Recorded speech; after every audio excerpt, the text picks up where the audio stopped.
신약성경 336면입니다. 디모데전서 1장 12절 말씀부터 17절까지 교독합니다. 나를 영하게 하신 그리스도 예수 우리 주께 내가 감사함은 나를 총성 때의 여견에게 직분을 맡기심이니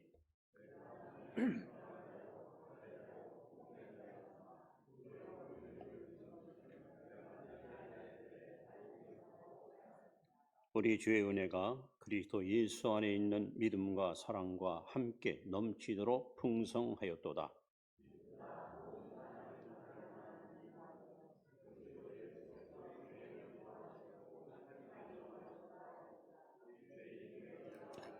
그러나 내가 긍휼을 입은 까닭은 예수 그리스도께서 내게 먼저 일체 오래 참으심을 보이사 후에 주를 믿어 영생 얻는 자들에게 본이 되게 하려 하심이라.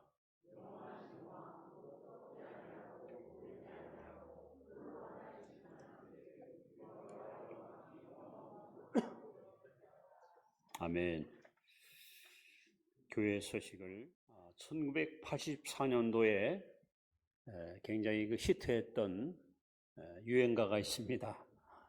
인생은 미완성이라는 노래입니다. 이진관 씨라는 분이 불렀는데 그 가사가 상당히 철학적이고 의미가 있어요. 그 가사를 제가 잠깐 읽어드립니다. 인생은 미완성, 쓰다가 많은 편지. 그래도 우리는 곱게 써가야 해. 사랑은 미완성, 부르다 멎는 노래. 그래도 우리는 아름답게 불러야 해. 사람아, 우린 모두 태양인걸.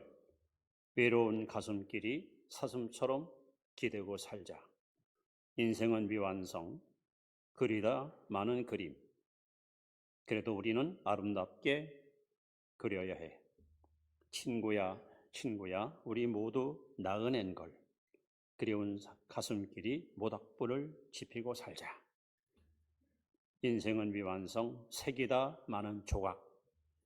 그래도 우리는 곱게 새겨야 해. 그래도 우리는 곱게 새겨야 해. 이런 가사입니다. 그런데 이 가사를 쓴 작가 김지평 씨는 서대문 구치소에서 그 사형수를 전담했던 카운셀러였습니다. 그래서 사형수가 이제 사형받으러 가고 나면 그 빈 방에 들어가서 소품을 이렇게 관리하는데 보면은 이제 묵주, 또 때 묻은 성경책, 또 건빵 봉지, 그리고 사형수가 기록한 이런 어떤 낙서한 그 글귀. 이분이 그걸 보면서 참 인생이 뭔가, 저렇게 인생이 마감하는가. 그래서 많은 그 고민 가운데서 이 유명한 시를 써서 노래가 돼서 인생은 미완성의 존재다라는 작품을 만들게 되었습니다. 여러분, 우리 인생은 미완성의 존재입니다. 혹시 여러분들이 안 믿는 사람들을 찾아가서 전도를 해보면 사람들이 그렇게 반응을 보입니다. 저는 죄가 많아서요. 왠지 양심이 좀 껄끄러워서요. 아직도 이 주초를 끊지 못해서 교회 나가기가 참 버겁습니다. 이런 말을 합니다. 근데 예수님께서는 마태복음 9장 13절에 건강한 자에게는 의논이 쓸데없고 병든 자에게야 쓸데있느니라. 여러분, 교회가 왜 필요합니까? 죄인이 있기 때문에 교회가 필요한 거예요. 병원은 건강한 사람이 가는 곳이 아니라 환자가 가는 곳입니다. 예수님이 이 땅에 의인이 아니라 죄인을 부르러 오셨습니다. 그래서 하나님은 어떤 분인가? 한마디로 우리의 결점을, 우리의 약점을 선용하시는 분이 하나님이십니다. 우리가 잘 아는 성경의 위대한 믿음의 사람들은 완벽한 사람이 아니에요. 그들은 죄를 한 번도 진 적도 없고 너무 깨끗하고 너무 거룩해서 가히 쳐다볼 수 없을 만큼 흠없는 인물들이 아닙니다. 여러분, 노아를 아십니까? 노아에 대해서 창세기 6장 8절에 성경은 이렇게 기록합니다. 노아는 의인이요 당시에 완전한 자라 저가 하나님과 동행하였으며, 이걸 보면은 노아는 범접할 수 없는 굉장한 인물로 우리는 이해할 수 있습니다. 그러나 노아는 홍수 이후에 포동산을 지었고 술에 취하여 벌거벗은 모습으로 부끄러운 모습을 자식에게 보여주어 그야말로 흠 없는 인간이 아니라 너무도 부끄러운 그런 조상으로 성경에 묘사되고 있습니다. 믿음의 조상 아브라함은 어떤 인물입니까? 가히 하나님께서 그를 믿음의 조상으로 인정할 만큼 흠이 없는 사람이었습니까? 아니요. 그도 자기 목숨을 부지하기 위해서 자기 아내에게 나를 남편으로 보지 말고 오빠라고 부르라 거짓말을 강요해서 목숨을 부지했던 어쩌면 비겁한 인물이었습니다. 여러분, 모세는 또 어떻습니까? 이 구약 창세기, 출애굽기, 레위기, 민수기, 신명기 이 5권을 기록할 만큼 타의 추종을 불허할 만한 실력자고 위대한 인물이었지만 그도 사람을 때려 죽이는 살인을 저지르고 먼 미디안으로 도망가는 도피자의 인생을 살았던 사람입니다. 야곱 어떻습니까? 야곱, 믿음의 조상 야곱도 얼마나 간사하고 얼마나 잔머리 굴리고 얼마나 남을 속이기를 좋아하고 자기가 목표한 것을 차지하기 위해서는 수단 방법을 가려놨던 그야말로 이기적인 욕심의 대명사가 바로 야곱 아닙니까? 더 나아가 여러분, 다윗 왕, 하나님은 다윗을 가리켜서 내 마음에 합당한 자다. 다윗이 하나님 마음에 꼭 맞는 사람이었습니다. 그런데 다윗은 자신의 권력을 남용하여 자기 부하 우리아를 죽이고 그 아내를 뺏어가요. 자기 여자를 삼았습니다. 얼마나 여러분 파렴치한 잘못을 저질렀습니까? 그리고 요나는 어떻습니까?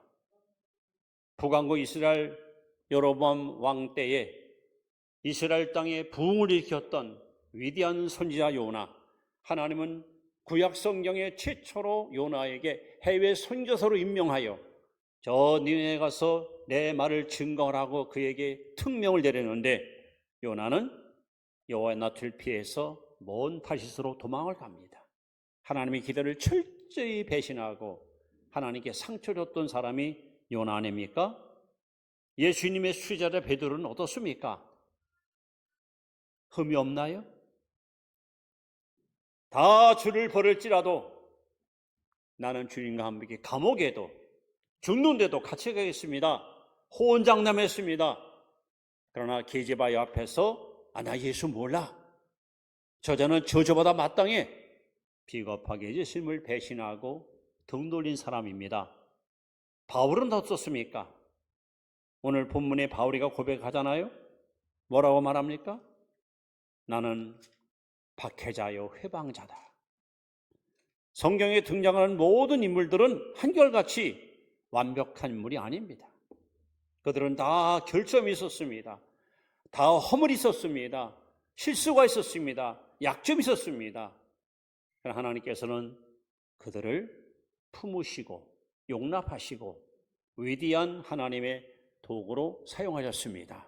이 하나님은 오늘도 동일하게 허물 많고 실수 많고 약점 많은 우리를 탓하거나 우리를 내치지 아니하시고 우리를 품으시고 우리를 받아주시고 우리를 사용하시는 하나님이십니다.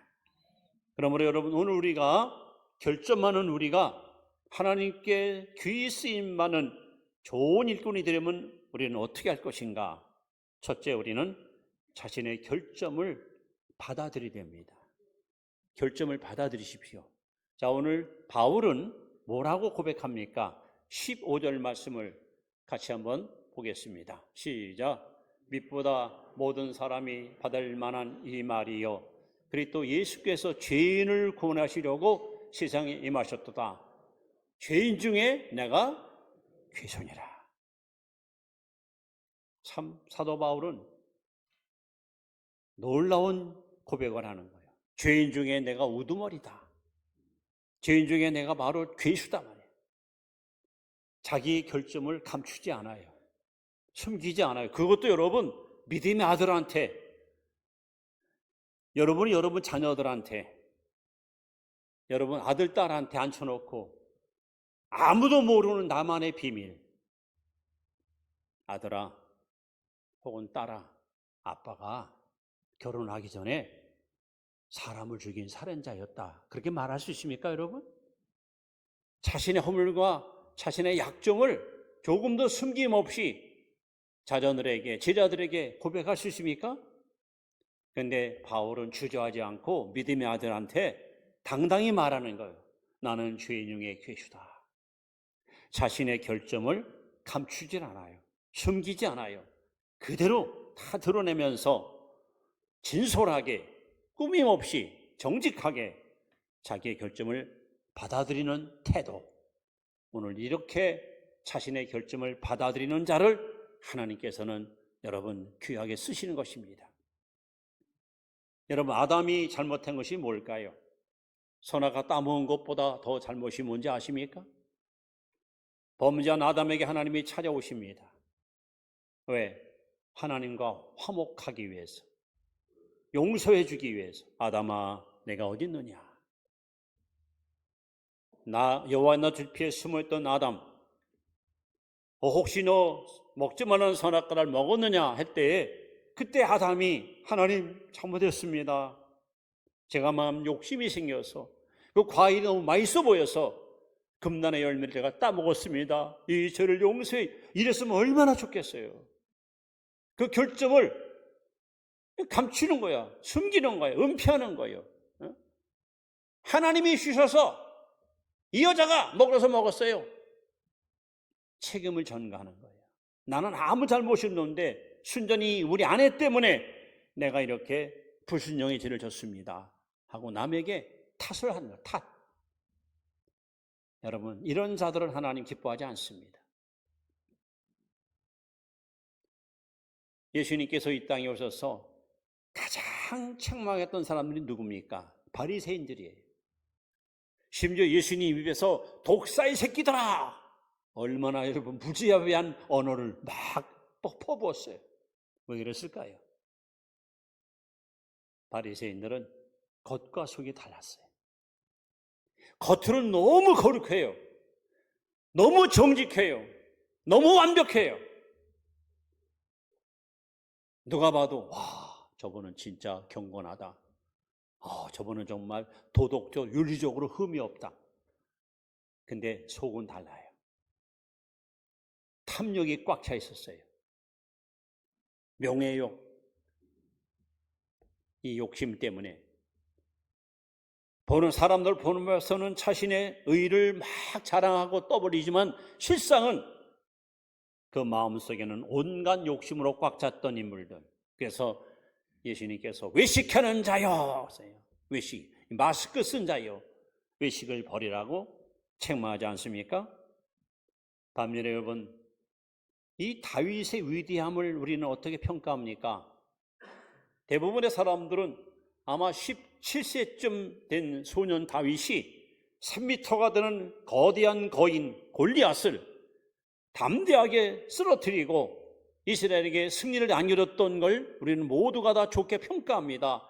야, 다윗은 용맹스럽다, 담대하다, 씩씩한 그야말로 새로운 인물이다. 그러나 다윗의 위대함은 전쟁에서 승리한 것이 아닙니다. 다윗의 위대함은 골리앗을 무너뜨리고 위기에 처한 민족을 구한 것이 아닙니다. 다윗의 위대함은 그가 범죄했을 때, 그가 죄를 범했을 때 이름도 없는 한 선지자가 나단이, 무명인이 다윗에게 찾아와서 다윗의 죄를 철저하게 지적합니다. 당신이 그 사람이요! 하고 다윗에게 죄를 폭로할 때, 그때 다윗은 그 자리에 다 무릎 꿇습니다. 내가 여호와께 범죄했나이다. 그래서 한번 28장 13절에 보시면 자기의 죄를 버리는 자는 불쌍히 여김을 받을 것이나 죄를 감추는 자는 형통치 못하리라. 다윗은 이렇게 자신의 결점을, 자신의 실수와 죄와 허물을 그대로 받아들였어요. 그러니까 하나님께서 다윗에게 즉시로 용서를 허용하시고 끝까지 다윗을 붙들어 쓰지 않습니까? 여러분, 하나님은 완벽한 사람을 찾지 않습니다. 하나님은 허물 없는 사람을 부르지 않습니다. 자신의 결점을 받아들이고 인정하고 시인하고 자신의 잘못을 하나님께 정직하게 고백하는 사람, 이런 사람을 하나님은 귀하게 붙들어 쓰시는 것입니다. 두 번째, 우리가 결점을 하나님께 선용으로 받기 위해서 하나님 앞에 우리가 어떤 모습을 가질 것인가. 둘째는 여러분, 자신의 결점을 하나님께 맡겨야 됩니다. 자신의 결점을 하나님께 맡기십시오. 자, 베드로전서 5장 7절에 보시면 다 같이 봅니다. 시작. 너의 염려를 다 주께 맡기라. 이는 그가 너희를 돌보심이라. 여러분, 우리 다 결점이 있어요. 저도 있고 여러분도 있습니다. 누가 알면은 부끄러울까 봐, 창피할까 봐 은근히 숨기고 있는 거 있어요. 나의 약점, 나의 어떤 부끄러운 과거 이력서 있습니다. 아까 말한 대로 인생은 미완성의 존재고 불완전한 존재입니다. 그래서 성경은 로마서 3장 23절에 모든 사람이 죄를 범하였음에 하나님의 영광이 이루지 못하였다. 로마서 3장 10절에는 의인은 없나니 하나도 없으며, 예레미야 17장 9절에는 말문보다 거짓되고 부패한 것이 사람의 마음이다. 하나님은 이 땅에 의인이 하나도 없다고 선포하십니다. 그런데 사람들은 남과 비교해서 남들보다 조금 나아 보이면 자기는 깨끗한 척, 자기는 정직한 척, 그렇게 사람들은 허세를 부리고 살아갑니다. 네, 여러분, 이런 우리의 그 실수와 허물 때문에 혹은 자신의 치명적인 약점 때문에 좌절하거나 낙심하거나 포기하면 안 됩니다. 바로 그 약점을 가지고 여러분 하나님께 나와 주님께 맡기는 거예요. 아까 우리 부른 찬송이 있죠? 내 모습 이대로 주받아 주소서. 하나님 아시잖아요. 제가 성격이 못된 거, 제 고집이 센 거, 욕심 많은 거 주님 아시잖아요. 이거 내 힘으로 해결 못합니다. 아무리 내가 다짐을 하고 결심을 해도 내 능력엔 한계가 있습니다. 하나님, 나의 약점을 주님께 맡깁니다. 나의 결점을 하나님께 드립니다. 주님께서 이 모든 잘못을 스스로 고쳐주시고 해결해 주시고 새로운 모습으로 나를 변화시켜 달라고. 여러분, 오히려 성경에 보시면 하나님이 쓸 수 없는 사람이 없어. 쓸 수 없는 사람. 너는 도저히 내가 쓸 수 없다. 어떤 사람입니까? 너무 자신만만한 사람. 내가 최고야. 나밖에 없어. 이런 사람들은 하나님이 쓰지 않습니다. 그런데 하나님, 저는 죄인입니다. 하나님, 저는 허물이 많습니다. 하나님, 저는 실수를 자주 합니다. 이렇게 자기의 결점을 하나님께 맡기고 하나님께 엎드리는 사람을 하나님은 귀하게 쓰십니다. 그래서 하나님께서 로마서 6장 13절에 너의 지체를, 너의 몸을 의의 도구로, 의의 병기로 혹은 의의 악기로 하나님께 드리라 하고 말씀합니다. 여러분, 똑같은 악기인데 누가 연주에 따라서 소리가 다릅니다. 피아노 전혀 치지 못한 사람이 피아노 앞에 와서 건반을 두드리면 소음이에요, 소음. 모두가 다 짜증냅니다. 치지 마, 시끄러워. 그러나 음악을 잘하는 분이 피아노 앞에서 건반을 두드리면 하나만 더, 한 곡만 더 해달라. 똑같은 자동차인데 누가 운전에 따라서 자동차가 편안하게 굴러갈 수 있고, 어떤 사람들은 손잡이를 잡고 그냥 주여, 아직은 때가 아니다. 내 생명을 지켜달라고 불안해서 빨리 그냥 내렸으면 좋겠다. 이런 운전자가 있습니다. 같은 음식이라도 누가 요리하느냐에 따라서 정말 맛깔나게 음식을 만들기 왔고 그 좋은 재료를 망쳐서 아무런 맛을 느끼지 못할 수 있습니다. 그래서 하나님께서는 우리에게 맡기려는 겁니다. 내가 네 인생을 연주하마. 내가 네 인생을 다루마. 여러분 인생 하나님께 맡기십시오. 하나님이 여러분의 인생을 연주하도록 그분께 여러분 위임하십시오. 그래서 내가 내 인생을 연주하면요, 내 마음이 흡족할 때는 됐어. 나 이 정도면 괜찮지 않아? 때로는 만족할 수 있어요. 근데 마음에 안 들면은 짜증이 나고 난 이 정도밖에 못 되나? 내 이 정도 인생이었나? 자기 자신이 막 싫을 때가 있어요. 근데 하나님이 여러분의 인생을 연주하게 되면요, 여러분 스스로가 감탄을 해요. 내가 이렇게 멋있는 사람이었나? 내가 이렇게 멋있는 존재였을까? 그래서 하나님께서 우리에게 말씀합니다. 너의 결점을 내게 맡겨라. 내가 너를 만들어 주마. 내가 너를 새롭게 변화시켜 주마. 내가 너를 멋진 도구로 내가 세워 주마.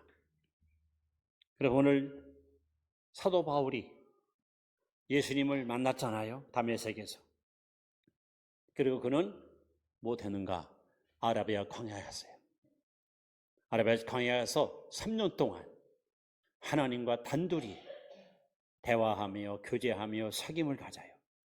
그러면서 잔인했던 사울, 사람을 죽이고 감옥에 집어넣고 교회를 핍박했던 이 방해자, 핍박자 바울이 하나님 앞에 철저히 자신의 약점과 결점을 내놓고 하나님께 엎드릴 때 하나님께서 바울을 잘 다듬어서 멋진 작품으로 만들어 놨더니 고린도서 11장 1절에 바울은 당당하게 이렇게 이야기합니다. 내가 그리스도를 본받은 것과 같이 너희도 나를 본받는 자가 되라.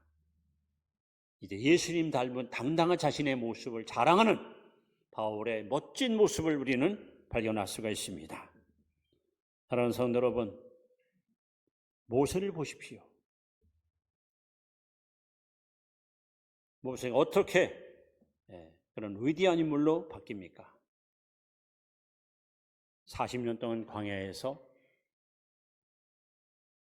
내 힘으로는 아무것도 없다. 내가 나이 40대에 내 힘으로 조국을 해방시켜 보려고 시도했지만 결국은 사람을 죽이는 살인자로 되어 이렇게 도피 행각을 하고 있는 자신의 부끄러운 모습을, 그래서 이때부터 모세는 자신의 일생을 하나님께 맡기고 하나님 내 인생을 하나님이 운전해달라고, 하나님께서 모세의 인생을 이끌어가니까 여러분 전무후무한 위대한 인물로 쓰임받지 않습니까? 여러분의 결점이 뭡니까? 뭘 가지고 여러분 고민하시고 잠 못 이루시고 힘들어하시고 이것 때문에 마음 아파서 낙심이 오고 좌절하십니까? 우리 하나님은 여러분의 결점을 지적하고 너 왜 이렇게 살아? 왜 성질이 그따위 하고 우리를 책망하는 분이 아니라 결점을 하나님께 다 내놓으면 하나님께서 여러분의 결점을 다듬어 주시는데, 그래서 오늘 사도 바울은 이 고린도후서에 그런 말이죠. 12장 9절에 내 약할 때가 강함이라. 그 결점을 하나님께 내놓으니까 결점이 오히려 강점이 되는 거야. 이것 때문에 하나님 앞에 더 겸손한 것으로 다듬어져서 위대하게 쓰임받은 줄을 믿으시기 바랍니다. 이렇게 여러분, 우리 하나님께 쓰임받기 위해서는 자신의 결점을 먼저 받아들여 용납을 해야 됩니다. 그 다음에 그 결점을 하나님께 다 맡기는 겁니다. 그리고 한 번 더, 하나 더 우리가 쓰임받기 위해서는 세 번째로 자신의 결점을 위해서 기도해야 됩니다. 자, 고린도후서 12장 8절 바울 사도가 행했던 이야기입니다. 같이 읽습니다. 시작. 이것이 내게서 떠나기 위하여 내가 3번 주께 간구했다. 무슨 얘기죠? 바울에게는 치명적인 결점이 있었어요. 육체에 가시가 있었어요. 가시. 병이 있었어요. 병. 여러분 생각해 보세요. 사도 바울이 얼마나 하나님의 능력을 받았는지 하면 예배소에 가서 사역할 때 너무 분주해요. 바빠요. 할 일이 많아요.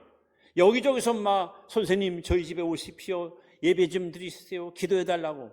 바울이 일일이 다 갈 수가 없어요.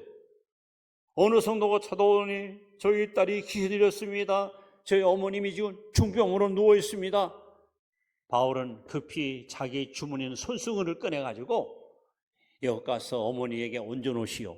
이거 딸에게다 얹어놓으시오. 세상에 바울의 손수건만 얹어도 귀신이 도망가고 각종 병이 치료받습니다. 이런 엄청난 능력을 바울은 받은 거야. 근데 자기 몸에 있는 결점은 해결 못해. 자기 몸에 있는 이 병은 치료 못했어요. 그럼 사람들이 뭐라고 말하겠습니까? 아니 저 양반은 남의 병은 왜 다 고치면서 자기 몸 못 고친대? 사람들이 비아냥할 거 아닙니까? 그래서 바울이 하는 게 기도한 거예요. 하나님 제발 좀 이거 좀 고쳐달라고.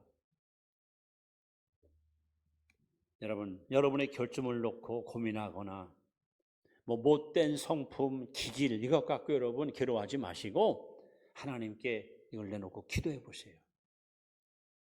제가 평생 기도하면서 얻은 가장 중요한 응답이 뭔지 아십니까? 하나님과 거래하는 것이 기도가 아니에요. 하나님 앞에 정말 마음을 다하고 정성을 해서 기도하게 되면 놀랍게 어떤 응답이 찾아오는가? 여러분 성품이 바뀌어요. 여러분의 모난 성격이 다듬어져요.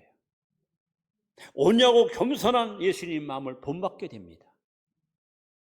그래서 구약 성경 예레미야 애가 2장 19절에 보시면 내 마음을 주의 얼굴 앞에 물쏟듯 쏟을지어다. 여러분 하나님께 나와서 기도할 때 좋은 말로 표현하려고 하지 마시고 여러분 속에 있는 거를 아낌없이 마치 물을 쏟듯이 하나님께 쏟으라는 거예요. 하나님, 남들은 저보고 정직하다고 칭찬하고 남들은 저보고 사람이 참 옳겠다고 인정해 주는데 하나님 아시잖아요. 제가 얼마나 마음이 약하고 얼마나 마음이 변덕스럽고 얼마나 제가 허물이 많습니까? 겉으로는 제가 허허 웃지만 사실 속에는 막 분노가 끓어오르고 사람들하고는 굉장히 친화 단결로 사는 것 같지만 사실 누군가를 미워하는 마음, 누군가를 막 밀어내고 싶은 마음, 그 마음 품고 사는 주님 아시잖아요. 여러분 이렇게 하나님께 꾸밈없이 진솔하게 여러분의 마음을 막 쏟아놓는 거예요. 그래 여러분 속에 있는 나쁜 기질과 성품과 모든 것들을 하나님께 쏟아내. 그러면 여러분 하나님께서 이 모든 것을 다 제거해 주시고 우리 안에 주님의 마음을 담아 주십니다. 여러분 민수기 구약성경 12장 3절에 보시면 하나님이 모세를 보고 이 사람 모세는 온 지면에 가장 온유한 자다. 하나님이 뭐라 그랬어요? 모세를 보고 온유한 자다. 온유의 대명사로 모세를 하나님께서 여러분 인정했어요. 근데 모세가 온유한 사람입니까?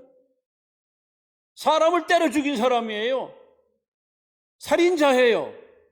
이런 사람이 어떻게 온유한 자가 됐을까요? 출애굽 40년 동안 모세에게서 배울 교훈이 하나 있습니다. 모세는 성경 어디 읽어봐도 뭘 잘했는가? 하나님께 엎드리기 잘했어요. 하나님께 항상 엎드렸어요. 하나님께 엎드려 기도했어요. 엎드릴 때마다 모세 안에 있는 혈기가 사라지고 욕심이 사라지고 이기적인 마음이 사라지고 주님의 마음이 자꾸 흘러들어와. 나중에는 그 마음이 예수님처럼 온유한 성품으로 하나님께 멋지게 여러분 쓰임받은 거예요. 여러분 기도는 이렇게 우리의 마음을, 우리의 성품을, 우리 인격을 변화시키는 놀라운 능력이 있습니다. 기도하지 않고 이 자아덩어리, 고집덩어리, 욕심덩어리 그대로 안고 있으면 이것 때문에 항상 피곤하고 이것 때문에 여러분이 걸림돌 되는 거예요. 기도를 통해서 이것이 다듬어지고 만들어지고 잘 여러분 가꾸어지면 우리 하나님 앞에 여러분 멋진 일꾼으로 쓰임받게 되는 것입니다. 대부분의 사람들이 자신의 결점, 이걸 가지고요, 반응을 보이는데 세 가지 반응이 나옵니다. 하나는 이 부정적인 반응이 있어요. 아유, 나는 왜 성질이 이렇게 못됐어?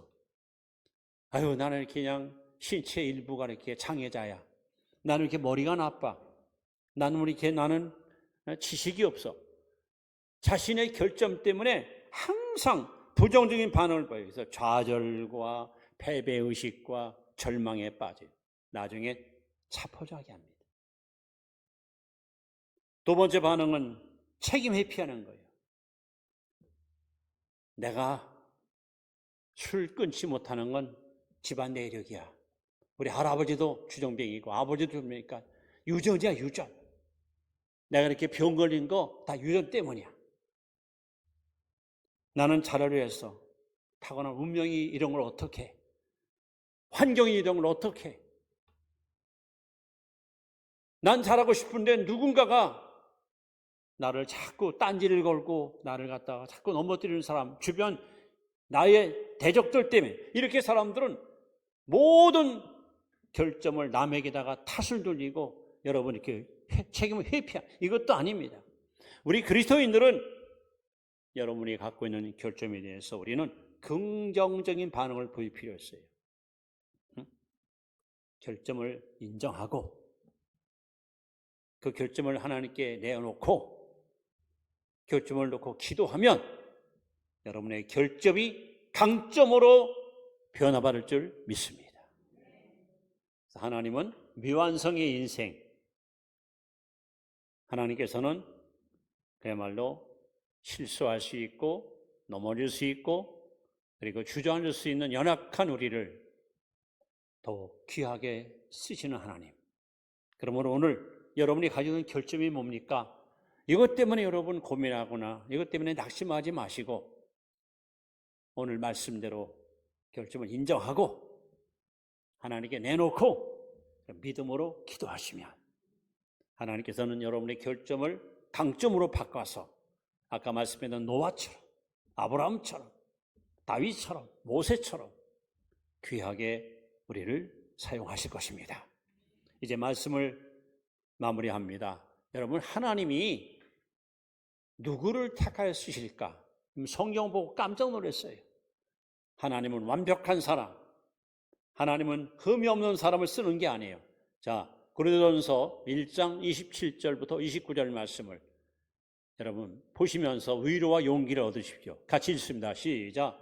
그러나 하나님께서 세상에 미련한 것들을 택하사 지혜 있는 자들을 부끄럽게 하시고 세상에 약한 것들을 택하사 강한 것들을 부끄럽게 하시며 하나님께서 세상에 천한 것들과 멸시받는 것들과 없는 것들을 택하사 있는 것들을 표류하시냐니 이는 아무 육체도 하나님 앞에서 자랑하지 못하게 하려 하십니다.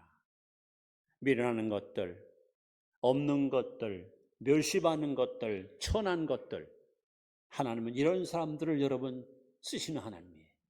완벽하고 흠이 없고 똑똑하고 유능한 사람 쓰는 게 아니에요. 하나님은 결점을 선용하시는 하나님이십니다.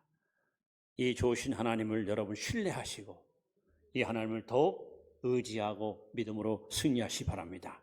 기도합니다. 우리의 결점을 선용하시는 자비로우신 아버지